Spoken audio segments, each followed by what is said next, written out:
Hello, friends. If you enjoy the content, I'd truly appreciate it if you hit that subscribe button. It helps a lot. Also, don't forget to leave a like and share your thoughts in the comments. Your interaction not only supports the channel's growth, but also helps these stories reach more people. Thank you all for being here. Where are you watching from? Let me know in the comments.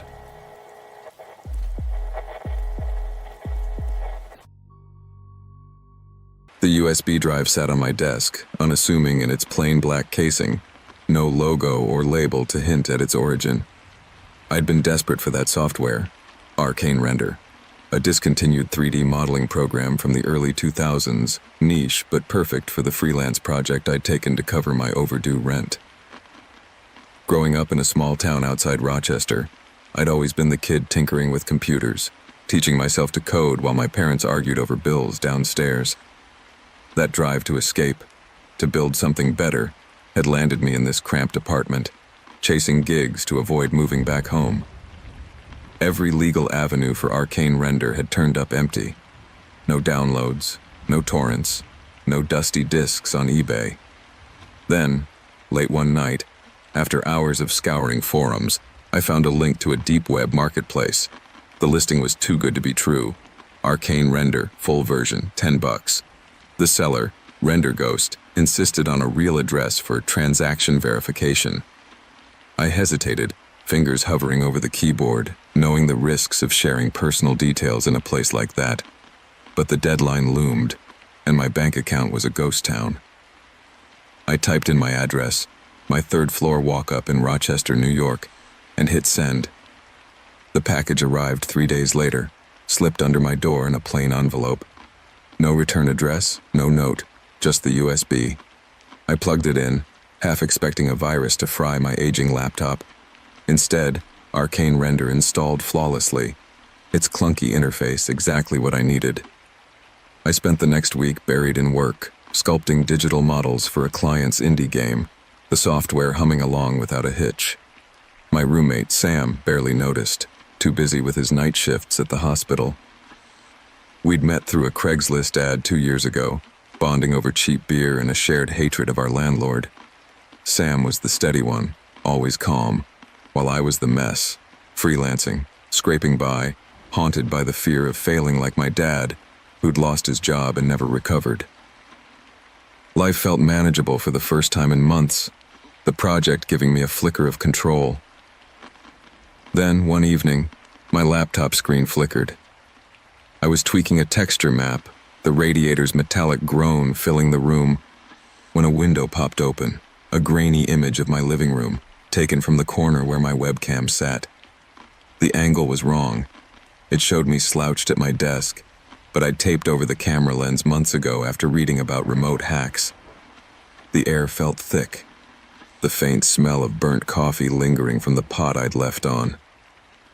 I stared at the image, my own face staring back, oblivious.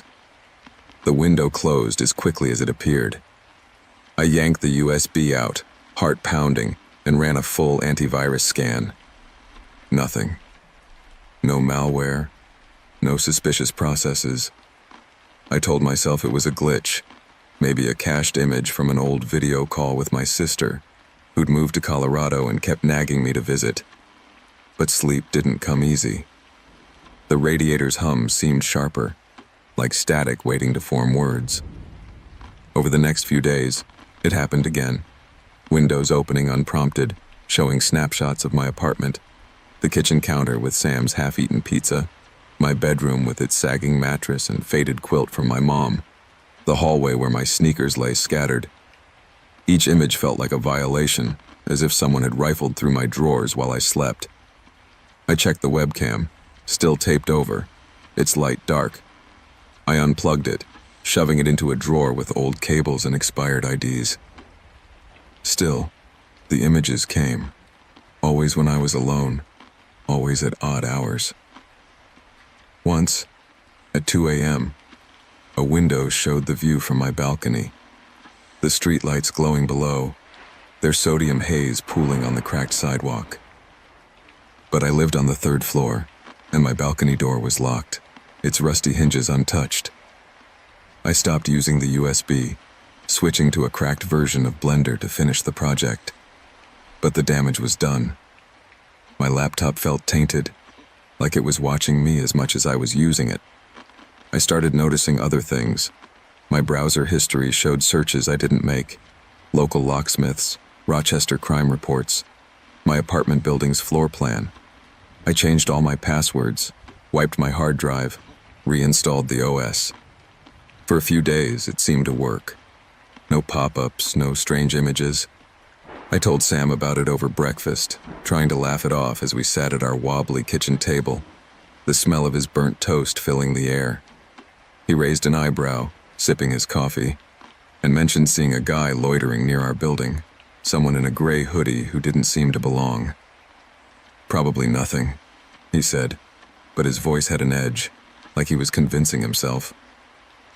I thought of my dad, how he'd dismiss my mom's worries until they swallowed him whole and pushed the thought away. The relief didn't last. One night, while sketching in my notebook, avoiding my laptop entirely, my screen lit up. Another window, this time a live feed. It was my apartment, real time, from an angle I couldn't place, high near the ceiling, where the paint peeled in spiderweb cracks. I saw myself, hunched over the table, pencil in hand, the lamp casting harsh shadows on my face. My stomach twisted. I slammed the laptop shut, unplugged it, and shoved it under my bed, the floorboards creaking under my weight. I checked every corner of the apartment, every vent, every light fixture, even the smoke detector, looking for a hidden camera. Nothing. Sam got home an hour later, his scrubs wrinkled, and I tried to explain without sounding unhinged. He suggested a break, maybe a therapist, but his eyes kept darting to the windows, their blinds rattling faintly in the draft. The violation clung to me, like damp air after a storm. I stopped using the internet at home, relying on my phone's hotspot at coffee shops, where the clatter of cups and murmur of strangers felt safer. But even that wasn't enough. My phone started lagging, apps opening on their own. Once, my camera app launched, snapping a photo of my face before I could stop it, the flash blinding in the dim cafe light. I deleted it, but the thought lingered. Where did that photo go? I started covering my phone's camera with my thumb, the habit as automatic as checking my locks.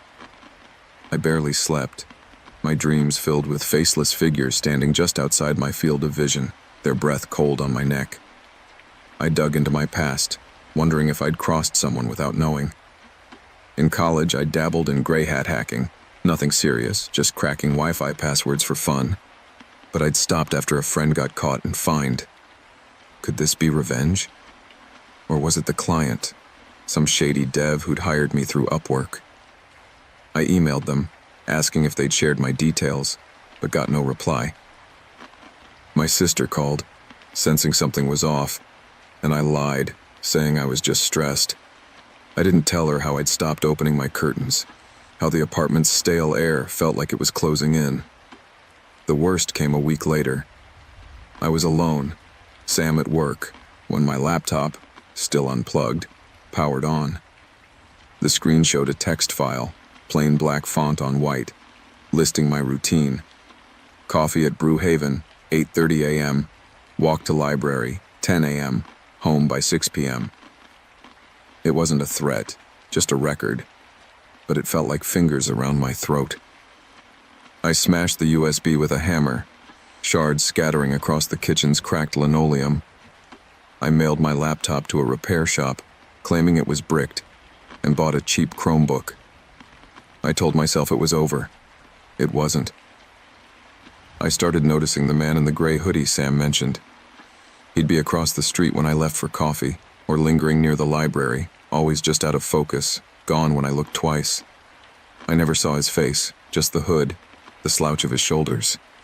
I stopped going out unless I had to, sticking to crowded places, the buzz of voices a thin shield. Sam noticed my paranoia and offered to stay home more, but I saw the strain in his face, the way he checked his phone like he was planning an exit.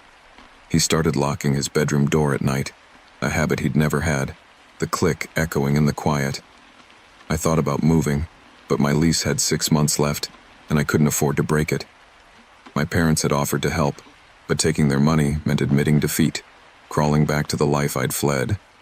Instead, I installed new locks, a cheap security camera, a motion sensor by the door.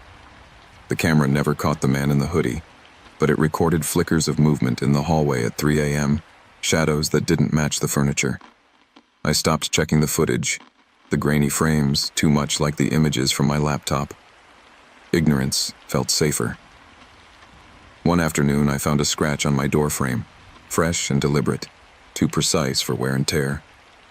I ran my finger over it, the wood splintering slightly, and my chest tightened. I told Sam, who shrugged it off as maintenance work, but he started parking his car closer to the entrance. I stopped using the balcony, its railing slick with condensation, the street below too exposed. The city's sounds, car horns, distant sirens, felt amplified, like they were pressing against the walls.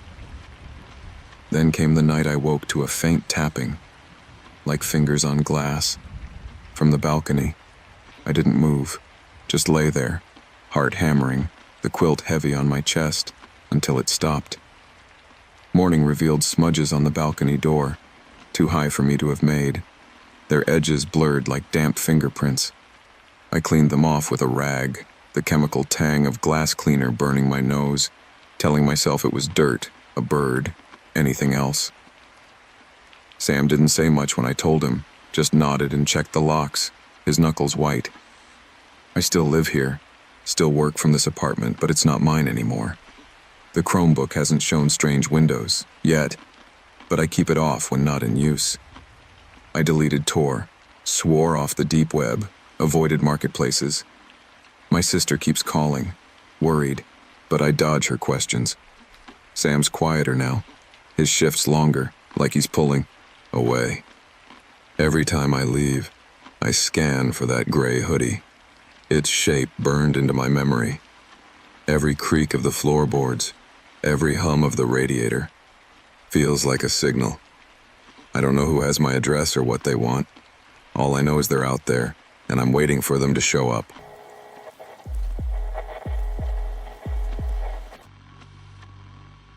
The glow of my laptop screen cut through the dark of my apartment that night, casting jagged shadows across the cluttered living room, where stacks of books and unwashed mugs fought for space on the coffee table.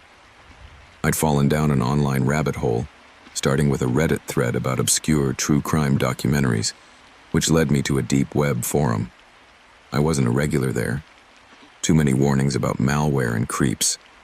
But curiosity had always been my vice. Growing up in a small Ohio town, I'd spent hours as a teen digging into the internet's underbelly, learning Tor to escape the monotony of cornfields and my parents' endless fights.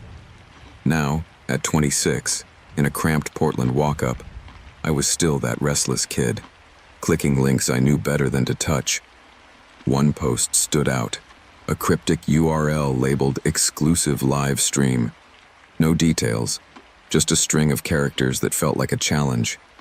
I hesitated, my mouse hovering, the faint hum of my fridge blending with the distant wail of a siren outside.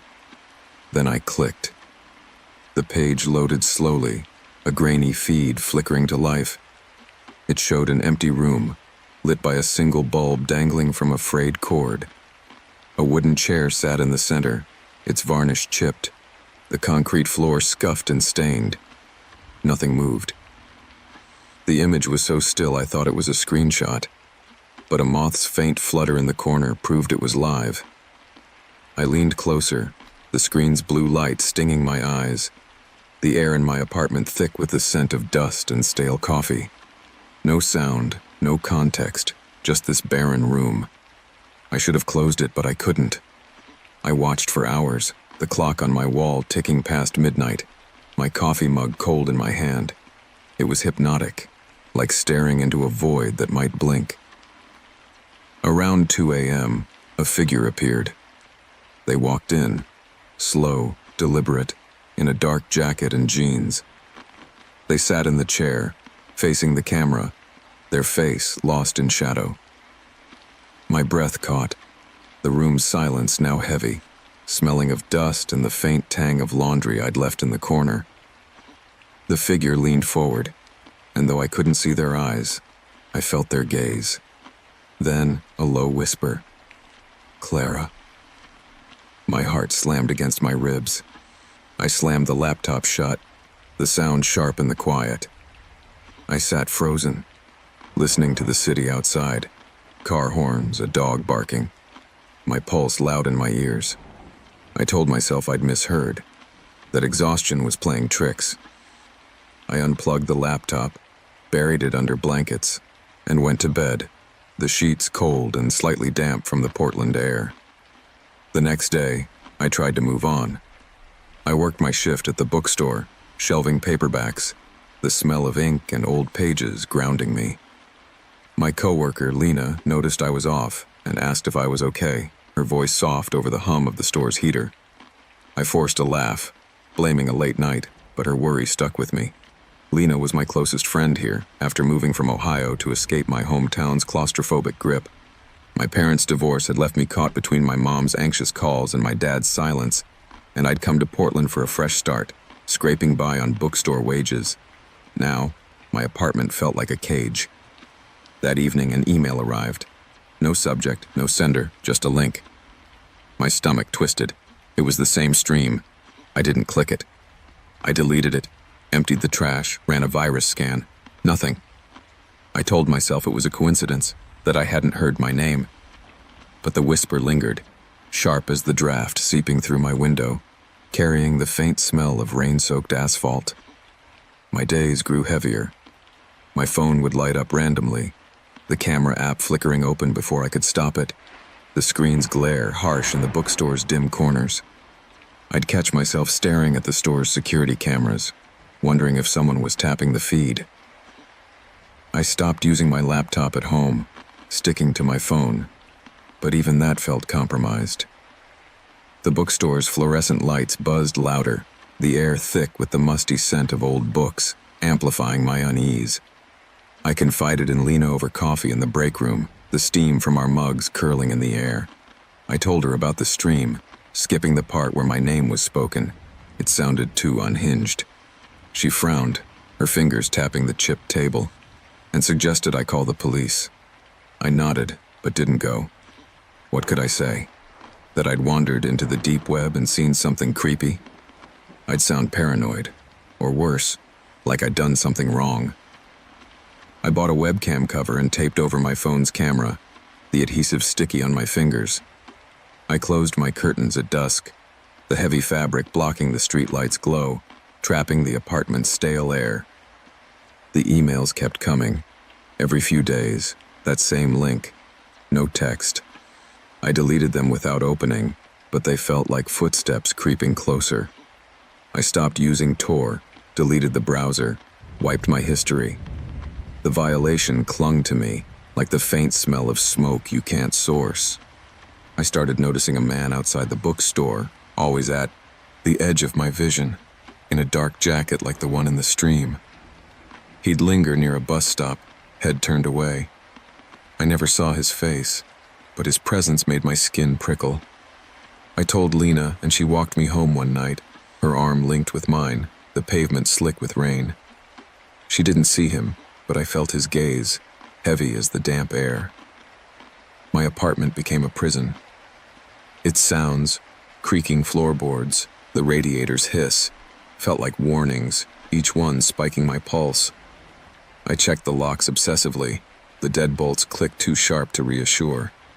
I stopped sleeping in my bedroom, crashing on the couch, the TV on low to mask the silence, its flicker casting shadows that danced like figures. My dreams were jagged, filled with that empty room, the chair, the shadowed face.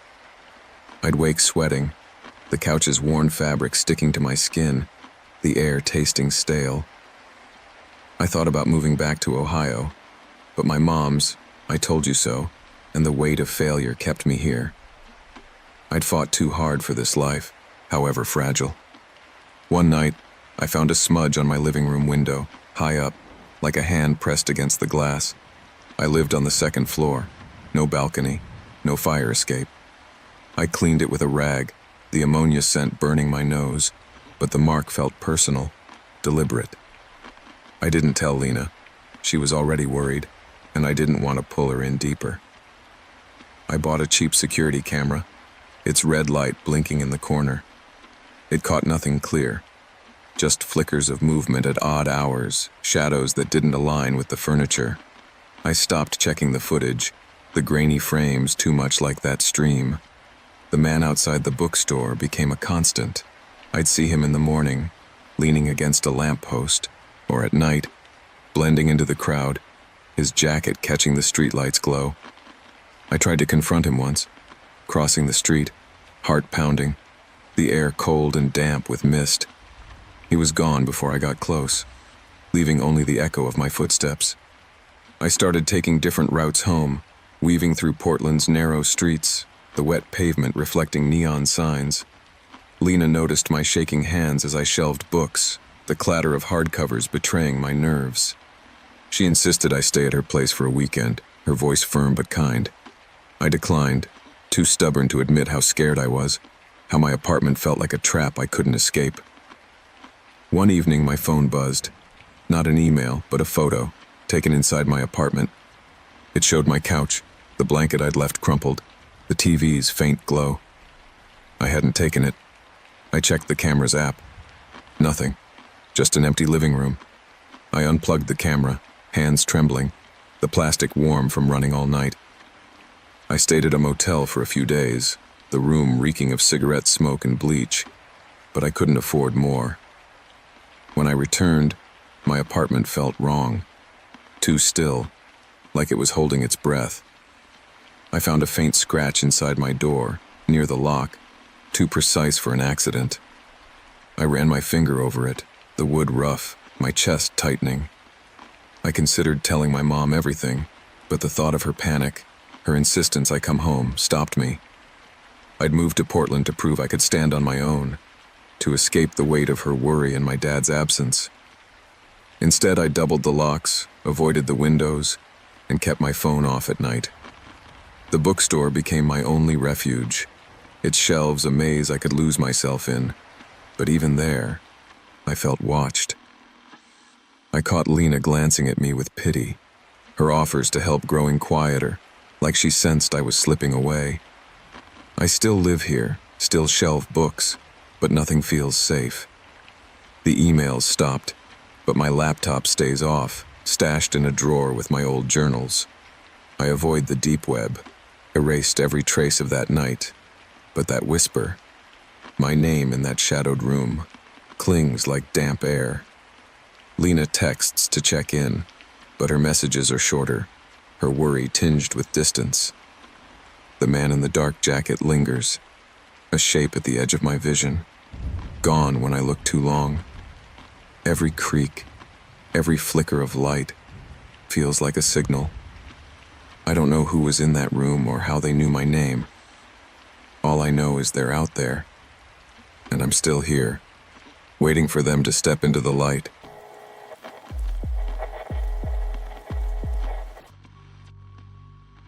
The email hit my inbox at 1:17 a.m., the sharp ping slicing through the stillness of my Chicago studio apartment. I was up late, hunched over my laptop, scrolling through job boards, the screen's glow harsh against the darkness, the faint smell of greasy takeout lingering from dinner. The subject line was blank, the sender a jumble of random characters, but the message was blunt. A link to a deep web chat room with a note claiming the sender knew me from college. I'd dipped into the deep web before, mostly during my undergrad years at Northwestern, chasing obscure music torrents or quirky forums out of boredom. I wasn't reckless, but I wasn't clueless either. I knew the risks. Still, the mention of college pulled at me. I'd left that life behind 4 years ago, moving to Chicago to escape a messy breakup with Jenna and a graphic design degree that hadn't delivered the career I'd dreamed of. Curiosity nudged me, and I fired up Tor, the browser's sluggish load a familiar echo of those restless college nights. I clicked the link. The chat room loaded, a stark interface with a black background and green text, like a relic from an old sci-fi flick. The user, Old Friend 92, was already online, their status pulsing. I typed a cautious hello, my fingers pausing over the keys, the radiator's soft clank mingling with the distant hum of Chicago's nightlife. Their reply came fast, casual, asking about my old dorm, the coffee shop near campus where I'd sketched logos between classes. They mentioned my nickname, Sketch, from the doodles I'd scrawled on every syllabus, and named friends I hadn't thought of in years. Sarah, the biology major with a laugh like a foghorn, and Mike, who lugged a beat-up guitar everywhere. It was too precise to be a fluke. My stomach knotted, but I kept typing, drawn by the eerie familiarity. The air in my apartment felt heavy, thick with the scent of dust, cooling noodles, and the faint metallic tang of the radiator. They knew too much. They brought up a party from junior year, one I'd nearly forgotten, mentioning the red scarf I'd worn, a gift from Jenna before our relationship crashed. My pulse quickened, the laptop's heat seeping into my thighs. I asked who they were, the question sharp in my mind. Their response was vague. Someone who never left your side. The words hit like a cold draft. I logged out, closed Tor, and slammed my laptop shut, the sound echoing in the quiet. I told myself it was a prank, maybe an old classmate with too much time, but the details, the scarf, the nickname, clawed at me. I checked my locks, the deadbolt scrape a thin comfort, and tried to sleep, the sheets cool against my skin, the city's distant rumble now unsettling, like a pulse just out of sync. Morning came, and I tried to shake it off. I walked to my job at a small graphic design firm, the Chicago wind biting, carrying the smell of lake water and exhaust. My coworker, Nate, noticed I was off, asking if I was okay as we pored over mock-ups in the break room, the coffee machine's gurgle a steady drone. I brushed it off, blaming a late night, but my focus was shot. Nate was a friend, kind of. We'd grab drinks sometimes, but I kept people at a distance after Jenna. College had been a haze of late nights, bad choices, and the weight of my parents' disappointment when my degree didn't land me a corner office. My mom, still in Indiana, called weekly, her voice thick with worry I'd learned to dodge. Chicago was my reset, but that chat felt like a crack in the foundation, letting something seep in. I stayed off the deep web, but the encounter lingered. My phone started glitching, apps opening randomly, the camera flickering on for a split second. I'd catch it at work, the lens glinting under the office's fluorescent buzz. I taped over it, the adhesive sticky on my fingers, and stopped using my laptop at home, sticking to my work computer. But the unease followed. My apartment felt too small, the walls pressing in, the radiator's hiss too close to a whisper. I started spotting a guy outside my building, always in a gray coat, lingering near the corner store across the street. He'd be there when I left for work, or late at night when I hauled trash to the curb, his face shadowed by a cap. I never got a clear look, but his presence felt intentional, like he was biding his time. I told Nate about it over lunch at a crowded deli, the air thick with pastrami and pickle brine. I mentioned the chat, skipping the creepiest details, just saying I'd run into an odd online stranger. He suggested changing my number, checking for data breaches. I nodded, but going to the police seemed useless. What could I say? A weird chat? A guy who might just be a neighbor? That night I changed my phone number, a hassle that meant updating every account and texting my mom, who'd fret if I went silent. I didn't tell her about the chat. Her worry was a weight I couldn't carry. The new number helped for a few days. No glitches, no flickering screens, but the feeling of being watched didn't fade. My apartment's sounds, creaking floors, the fridge's hum, felt sharper, like coded signals. I stopped opening my blinds, the curtains trapping dust and the faint smell of soy sauce from old takeout.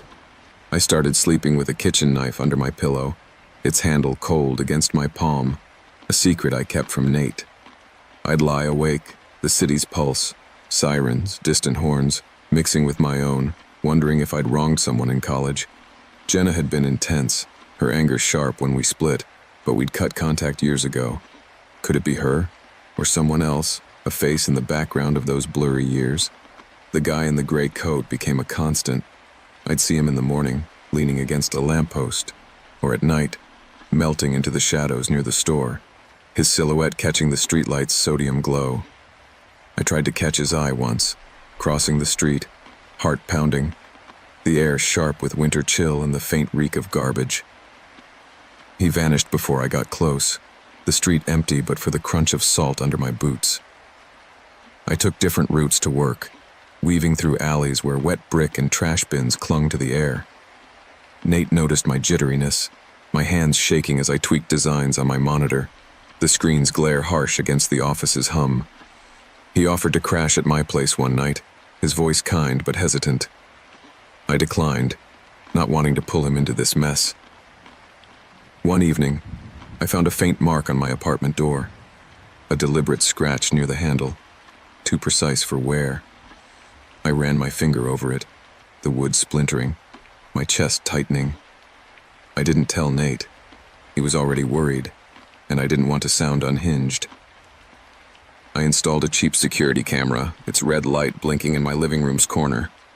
It caught nothing clear, just flickers of movement at 3 a.m., shadows misaligned with the furniture. I stopped checking the footage, the grainy frames too much like that chat room's eerie text. My phone glitched again, despite the new number. The camera app opened on its own, snapping a photo of my ceiling while I made coffee, the machine's gurgle masking the click. I deleted it, hands trembling, the kitchen's fluorescent light flickering, casting jagged shadows. I stayed at Nate's for a few nights, claiming I needed a break, not admitting why. His apartment smelled of laundry detergent and beer, a sharp contrast to mine, but sleep didn't come. Back home, my studio felt wrong, too still like it was waiting. I found another scratch inside my window frame, high up where I couldn't have reached. I cleaned it with a rag, the glass cleaner's chemical tang burning my nose, but the mark felt like a claim. I thought of my college years, the faces I'd passed in lecture halls, the strangers at parties. Had I ignored someone who hadn't forgotten me? The question looped, unanswered, as I lay awake, the knife's weight a cold comfort. I considered bolting from Chicago, but my lease was a trap and my savings were thin. My mom offered to visit, her voice thick with concern on our weekly calls, but I deflected, not ready to admit how frayed I was. I'd come here to prove I could stand alone, to shed the baggage of college, Jenna, my parents' expectations. Now, that baggage felt closer than ever. I doubled my locks, kept my curtains shut, unplugged my devices at night. Work was my only refuge, the design firm's bright office a fleeting shield, but even there, I felt exposed. I'd catch Nate's glances, his concern tinged with unease, like he saw me unraveling. The city's sounds, wind rattling windows, the L train's screech, felt like warnings, each one spiking my pulse. I still live here, still drag myself to work, but nothing feels secure. I haven't touched the deep web since, deleted Tor, changed every password. My new number holds, for now, but that chat, those details, that phrase, clings like damp air. Nate checks in, his texts cautious, like he's stepping back. The guy in the gray coat lingers, a shape in crowds, gone when I look too long. Every creak, every light flicker, feels like a signal. I don't know who was in that chat or how they knew so much. All I know is they're still close and I'm waiting for them to show themselves.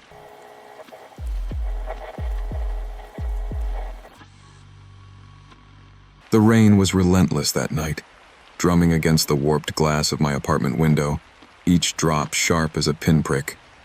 I was sprawled on my couch, laptop balanced on my knees, scrolling through a group chat with college friends who'd long since scattered across the country.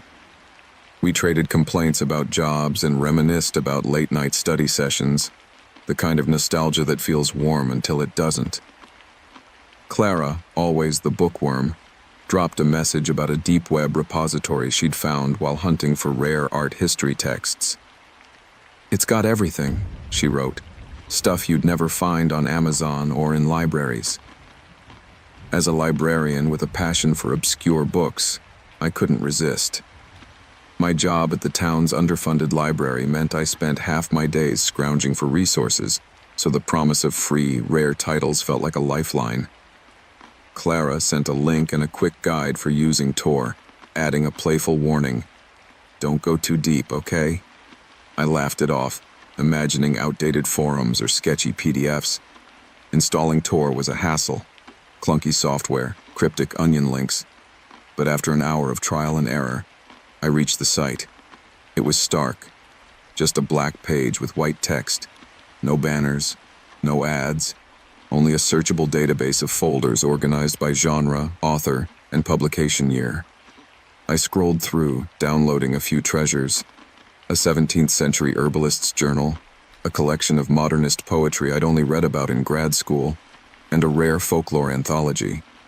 The files were pristine, high-resolution scans, and I felt a quiet thrill, like I'd slipped into a hidden archive. My apartment, a cramped one-bedroom above a greasy deli, seemed smaller but warmer that night, the rain a steady cocoon around me, muffling the usual clatter of dishes and shouts from downstairs. Then I noticed a folder labeled Forbidden, in bold red text, stark against the monochrome list. It stood out, not just for the name but for its isolation. No subcategories, no metadata. I hesitated, my cursor hovering. I'm not naive. I know the deep web can hide ugly things, scams, malware, or worse. But I'm a librarian, trained to chase knowledge, and that red text felt like a locked door begging to be opened. I told myself I'd just peek, maybe find some banned political tracts or eccentric manifestos. I clicked. The folder contained one file, a text document with a random string of numbers and letters for a name. I opened it, expecting something dense or unreadable. Instead, it was a chillingly detailed account of a medical experiment, written in sterile, clinical prose. It listed procedures performed on individuals, real people, with full names, ages, addresses, and medical ID numbers. Dates ranged from the 1970s to last year, locations pinpointed to specific hospitals and clinics across the country. Embedded in the text were photos, grainy images of glinting surgical tools, pale limbs strapped to metal tables, faces with eyes wide and mouths sealed with tape. My stomach lurched, a sour taste creeping up my throat. The details were too precise. Room numbers, doctors' credentials, even patients' blood types. I scrolled faster, praying it was fiction, but the specificity screamed authenticity. I slammed my laptop shut, my palms clammy, the room suddenly too hot despite the chill seeping through the window. Sleep was impossible that night. The rain sharpened, like nails scraping glass, and the deli's neon sign buzzed louder, casting a sickly red glow through my blinds. Those images, the faces, the tools, clung to my mind, vivid and unyielding. I kept wondering who those people were, what they'd endured, whether they were still alive. I knew I'd crossed a line by opening that file, but I couldn't unsee it. At dawn, I deleted the file, emptied my recycle bin, and checked the folder. It was gone. I exhaled, dragged myself to work, and tried to focus on shelving books and answering patron questions. But when I got home, the file was back on my desktop. Same name, same size. I deleted it again, ran a disk cleanup, scanned for malware. Nothing. It reappeared the next morning. I called Clara, my voice unsteady. She sounded worried, said she'd never seen a forbidden folder and hadn't downloaded anything herself. "Format your drive," she urged. "Wipe it clean." I didn't want to lose my files. Years of research notes, photos from my sister Ellie's wedding, my dad's digitized jazz records from his days as a collector. But that file felt like a stain, not just on my computer but on me. I backed up what I could on an external drive and formatted my computer that night. The process took hours, the rain a dull roar outside, the deli's noise a distant hum. When it was done, the file was gone. I swore I'd never touch that site again. I've lived alone since moving to this town after grad school, a choice I made to carve out my own space after a string of bad roommates and a breakup that left me raw. My parents are a few hours away, and Ellie, my older sister, is my closest confidant, especially since our dad's cancer diagnosis last year. She calls every Sunday, her voice a tether to something stable. Work keeps me busy. Our library is a crumbling relic, understaffed and underfunded, so I handle everything from cataloging to unclogging the ancient printer. I love the order of it, the way books fit neatly into systems. But after that night, that order felt like a facade, ready to crack. The deli's clatter, the footsteps from the apartment above, the endless rain.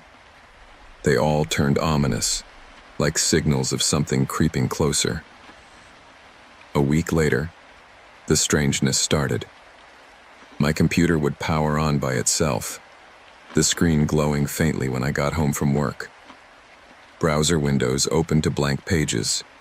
No history, no trace.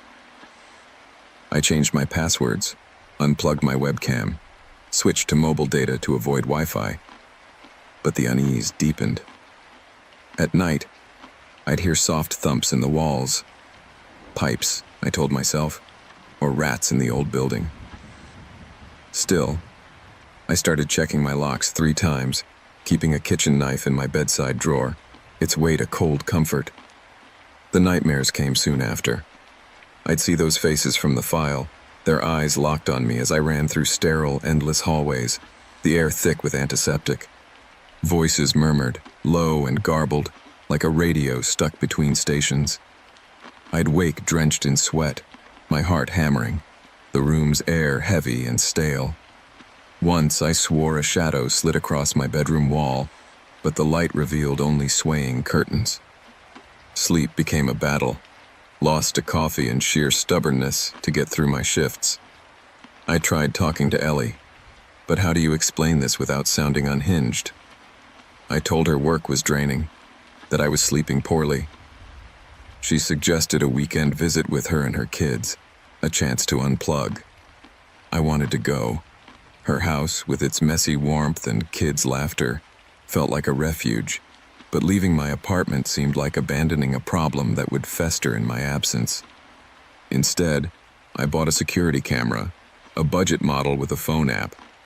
I set it up in my living room, angled at the front door and hallway, and checked the feed constantly, even during work breaks, expecting a stranger or a shadow.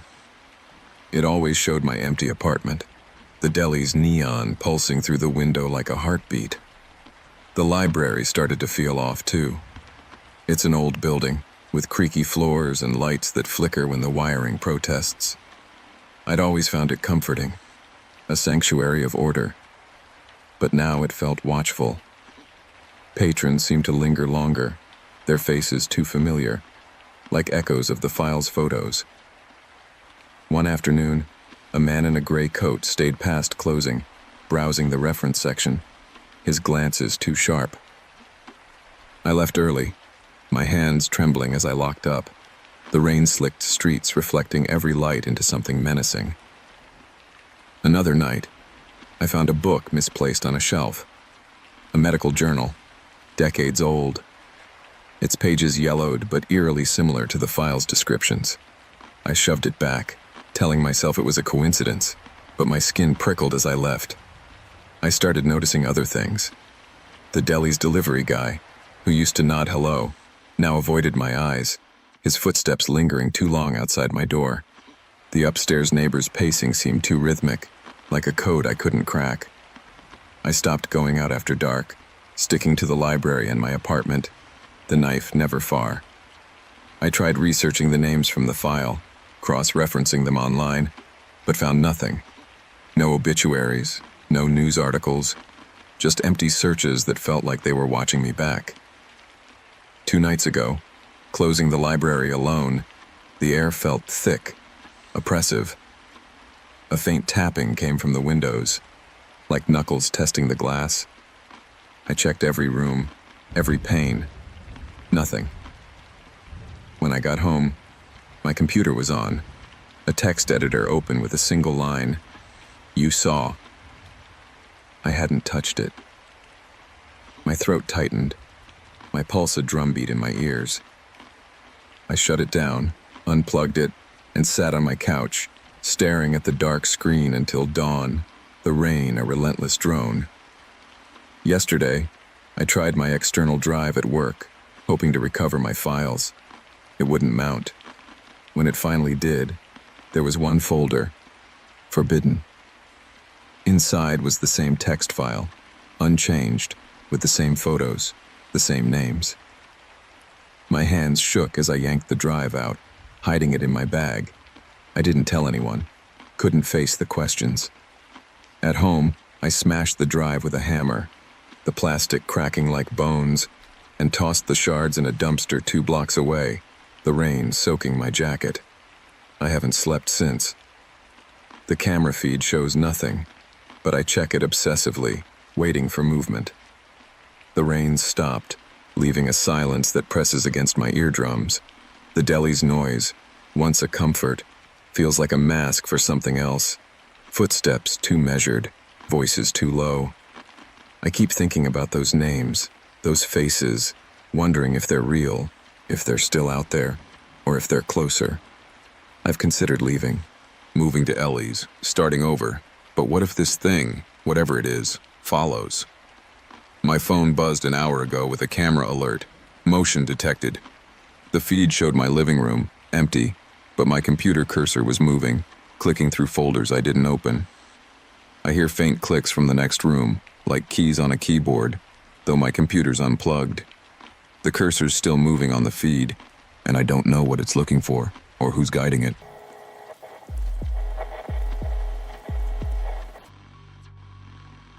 Curiosity had always been my vice, the kind that led me down rabbit holes most people avoided. It started with a late-night scroll through a forum I'd stumbled upon while researching cold cases for a freelance article. The site was buried deep in a thread, mentioned in hushed tones by users with cryptic handles. They called it The Vault, a deep web archive promising unfiltered glimpses into unsolved crimes. Raw, unedited, and far beyond what any news outlet would dare show. I wasn't naive. I knew the internet's underbelly could be a cesspool of scams and malware. But the allure of seeing something real, something hidden from the public, was too strong. I told myself it was for the article, a way to add grit to my writing. In truth, I just wanted to know.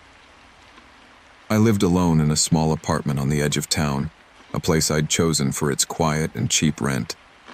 My life was unremarkable. Freelance writing, sporadic calls with my sister in Chicago, and a cat named Juniper who'd knock over my coffee mugs if I didn't feed her on time. My days were spent chasing deadlines, my nights lost to podcasts and the occasional glass of wine. The vault was a diversion, a spark of something thrilling in a routine that felt increasingly stale. I'd always been drawn to mysteries, the kind that lingered unsolved, leaving questions that gnawed at you. My father used to say I had a mind that wouldn't let go, always picking at loose threads until they unraveled. He'd been a cop before he passed, and I grew up hearing his stories. Cases that never closed, faces he couldn't forget. Maybe that's why the vault called to me. Accessing it wasn't easy. I had to download a special browser, follow a string of encrypted links, and wade through warnings about anonymity. It took hours, my laptop humming softly as Juniper curled up on the couch beside me. The site itself was bare bones, just a black screen with a grid of folders labeled by case numbers and dates. No flashy graphics, no ads, just cold functionality. I clicked on a folder marked Case 87-12. The screen filled with files, grainy interrogation videos, time-stamped security footage, and stills of people in moments of raw distress. One image showed a woman in a dimly lit room, her eyes wide, mouth open in a silent scream. Another was a man, hands cuffed, staring blankly at a table. The files weren't labeled with names or context, just numbers and dates that stretched back decades. I told myself it was research, but the truth was, I couldn't look away. The faces were too real, their fear too palpable. I closed the browser after an hour, my stomach churning. I deleted the software, cleared my history, and shut my laptop, convincing myself that was the end of it. Sleep didn't come easily that night. My apartment felt too quiet, the kind of silence that amplifies every creak and hum. Juniper's purring was the only comfort, but even that couldn't drown out the images burned into my mind. The woman's eyes, the man's empty stare, they lingered like after-images from staring at a light too long. I chalked it up to nerves, to the adrenaline of seeing something I wasn't supposed to. But the next night, the dreams started. In them, I was back in my apartment, but it wasn't quite right. The walls were too close, the shadows too deep. Faces from the vault appeared in the corners of my vision, their mouths moving, whispering words I couldn't make out. I'd wake up drenched in sweat, my heart pounding, convinced I'd heard footsteps in the hallway. I'd check every lock, every window, but nothing was out of place. Juniper would watch me, her green eyes glinting in the dark, as if she knew something I didn't. Days blurred into weeks. I tried to focus on work, but my mind kept drifting back to the vault. I hadn't gone back to the site. Fear and common sense kept me away. But the dreams grew worse. The faces were clearer now, their whispers sharper, though still unintelligible. I started noticing things in my apartment. A mug slightly out of place, a door I swore I'd closed now ajar. I told myself it was exhaustion, that I was imagining things. I stopped drinking coffee after noon, cut out wine, even tried sleeping pills, but nothing helped. The dreams bled into my waking hours, making every shadow suspect. I'd catch myself staring at the corners of my room, expecting to see those faces staring back. My sister, Claire, noticed something was off during one of our calls. She said I sounded distracted, my voice thinner than usual. I brushed it off, blaming deadlines, but she pressed, asking if I was sleeping. I didn't tell her about the vault. How could I? It sounded insane, like I'd stumbled into some horror movie cliché. Instead, I said I was just stressed, that I'd take a break soon. She suggested I visit her in Chicago, get out of my claustrophobic little apartment. I promised I'd think about it, but I didn't book a ticket. Something kept me rooted, a nagging sense that leaving wouldn't fix this. I started researching the vault online, using my regular browser this time, avoiding anything that required special software. Most of what I found was speculation, forum posts claiming it was a hoax, others swearing it was run by hackers or worse. One user mentioned a theory that the site used tracking scripts, embedding code that could linger on your device even after you left. I ran every antivirus scan I could find, but my laptop came up clean. Still, I couldn't shake the feeling that I'd invited something into my life. My apartment, once a sanctuary, felt like a stage, every corner lit as if someone was watching. I'd find myself checking behind curtains, under furniture, looking for cameras I was certain weren't there. One night, I woke up to a sound, a faint click, like a door latch catching. Juniper was at the foot of my bed, her ears perked, staring at the bedroom door. I held my breath, listening, but the apartment was silent again. I grabbed my phone, using its flashlight to sweep the room. Nothing. I checked the front door, the windows, even the closets. Everything was locked, just as I'd left it. But when I went back to bed, I noticed my laptop, which I always powered down, was on, its screen glowing faintly. The browser was open to a blank page. No history, no tabs. I shut it off, unplugged it, and shoved it in a drawer, my hands shaking. I stopped sleeping after that, or at least I tried to. I'd stay up with the lights on, Juniper curled against me, watching reruns of old sitcoms to drown out the silence. But exhaustion always won. The dreams were relentless now, the faces closer, their whispers almost forming words. I'd wake up gasping, my skin clammy, certain I'd seen movement in the room. I bought a cheap security camera, the kind you link to your phone, and set it up in my living room. I told myself it was to catch nothing, to prove I was alone. But every time I checked the footage, I'd hold my breath, half expecting to see a figure in the shadows. Work suffered. Deadlines slipped, and clients started emailing about missed submissions. I couldn't focus. My thoughts tangled in those faces, those whispers. I tried talking to a friend, Matt, who lived nearby.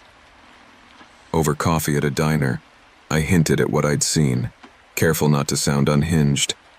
He listened, sipping his latte, and suggested I see a therapist, maybe take a break from true crime. He said I looked like I hadn't slept in weeks, which was true. I didn't mention the camera or the dreams, just nodded and changed the subject. Matt was practical, the kind of guy who'd laugh off anything that didn't fit in a spreadsheet. I envied that. The camera footage stayed empty for days, just shots of my living room, Juniper padding across the floor. But one night, I checked it after another nightmare and saw something. A shadow, brief and formless, crossing the frame. It was gone in a second, too quick to be sure, but my pulse raced. I replayed it, pausing at every frame, trying to convince myself it was Juniper or a trick of the light. The next night, I set up a second camera in my bedroom, angled to face the door. I didn't sleep, just watched the live feed on my phone, waiting. Nothing happened, but the anticipation was worse than any confirmation. I started noticing patterns outside my apartment too. A car I didn't recognize parked across the street for hours, its driver never getting out. A neighbor I'd never spoken to lingered by my mailbox, glancing at my door.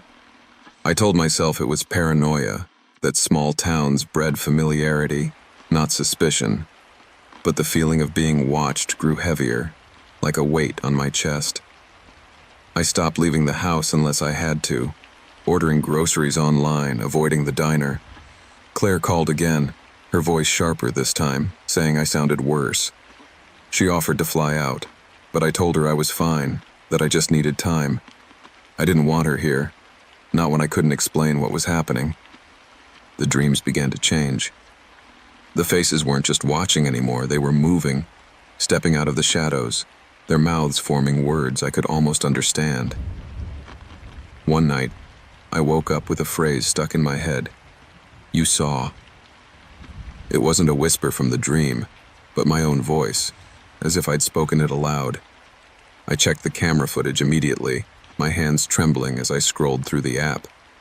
The bedroom feed showed me sleeping, then stirring, my lips moving. I zoomed in, but the image was too grainy to tell if I'd actually said anything. The living room feed was stranger, a flicker, like static, at the edge of the frame. I watched it again and again, trying to make sense of it. It wasn't a shadow this time, but a distortion, like something had passed too close to the lens. I unplugged the cameras after that, packed them away with my laptop. I couldn't trust the footage anymore, couldn't trust my own eyes. I started sleeping with a kitchen knife under my pillow, not because I thought I'd use it, but because it made me feel less helpless. Juniper sensed the change, her usual playfulness gone, replaced by a wary stillness. She'd stare at the walls, her tail twitching, as if she saw something I couldn't. One evening, I got an email from an unknown address. No subject, just a single line. Check your footage. My heart stopped. I hadn't told anyone about the cameras, not even Claire or Matt. I deleted the email, marked it as spam, but the words stayed with me. I didn't check the footage. I couldn't. Instead, I double-checked every lock, closed every blind, and sat on the couch with Juniper, the TV on low to fill the silence. I told myself it was a coincidence, a phishing scam, but my hands wouldn't stop shaking. The dreams didn't stop, but they felt different now, less like dreams and more like memories I didn't own. The faces were familiar, not just from the vault but from somewhere deeper, like I'd known them in another life. I'd wake up with fragments of their whispers, names, dates, places I'd never heard of. I stopped writing them down, afraid of what they might mean. My apartment felt smaller every day, the walls pressing in, the air thick with something I couldn't name. I thought about moving, leaving everything behind, but I didn't. Part of me needed to know what was happening, even if it broke me. One night, I woke to Juniper hissing, her back arched, staring at the bedroom door. I grabbed the knife, my pulse pounding in my ears. The apartment was silent, but the air felt wrong, heavy, like someone had just left. I checked every room, every corner, but found nothing. When I went back to bed, I noticed my phone, which I'd left on the nightstand, was now on the floor, its screen cracked. I hadn't touched it. I picked it up, and the camera app was open, showing a live feed of my bedroom from an angle I didn't recognize. The feed cut out before I could process it, leaving me staring at a blank screen. I don't sleep much anymore. I keep the lights on, the knife close, Juniper closer. The car across the street is gone, but I still check the locks every hour. The dreams haven't stopped, and neither have the whispers. Sometimes, I think I hear them when I'm awake, faint and fleeting, like a radio signal from somewhere far away. I haven't gone back to the vault, haven't checked the footage, haven't answered the emails that keep coming from addresses I don't know. I tell myself I'm safe, that it's all in my head, but I don't believe it. Not really. Every night, I lie awake, waiting for the next sound, the next shadow, the next face to step out of the dark.